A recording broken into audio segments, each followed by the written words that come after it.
नमस्कार दोस्तों, कैसे हो आप सब। आशा करती हूँ आप लोग ठीक होंगे।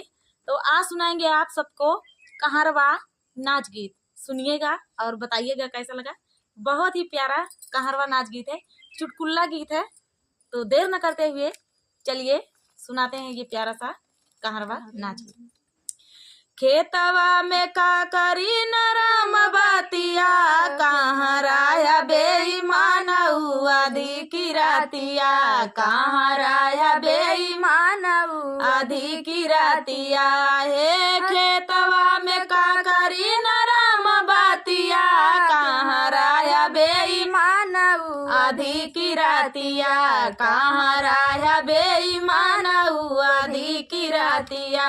यारे बागा में है रे बगाईचा में है रे, बागा में है रे बगाईचा में है रे। हेरियाए हम तब पड़ोसी खाटिया, कहाँ राया बेईमान आधी की रातिया, कहाँ राया बेईमान आधी की रातिया। अरे हेरियाए हम तब पड़ोसी खाटिया, कहाँ राया बेईमान आधी की रातिया, कहाँ राया बेईमान आधी की रातिया। हे खेतवा में का करी नरम बातिया, कहाँ राया बेईमान आधी की रातिया, कहाँ राया बेईमान आधी की रातिया। अरे घरवा में है रे अंगनवा में है रे, घरवा में है रे अंगनवा में है रे। हेरियाए हम तब दुआर खाटिया, कहाँ राया बेईमान आधी की रातिया, कहाँ राया बेईमान आधी की रातिया। हे हेरियाए हम तब दुआर खाटिया, कहाँ राया बेईमान आधी की रातिया, कहाँ राया बेईमान आधी की रातिया। हे खेतवा में का करी नरम बातिया, कहाँ राया बेईमान आधी की रातिया, कहाँ राया बेईमान आधी की रातिया। हे ताला पे है रे तलाइया में है रे, ताला में है रे तलाइया में है रे।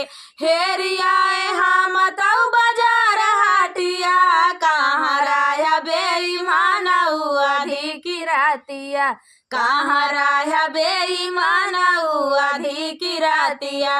हे हेरियाए हम तब बाजार हाटिया, कहाँ राया बेईमान आधी की रातिया, कहाँ राया बेईमान आधी की रातिया। अरे खेतवा में का करी नरम बातिया, कहाँ राया बेईमान आधी की रातिया, कहाँ राया बेईमान आधी की रातिया। अरे से जा पे है रे से जारिया पहेरे, से जा पे है रे से जारिया पहेरे।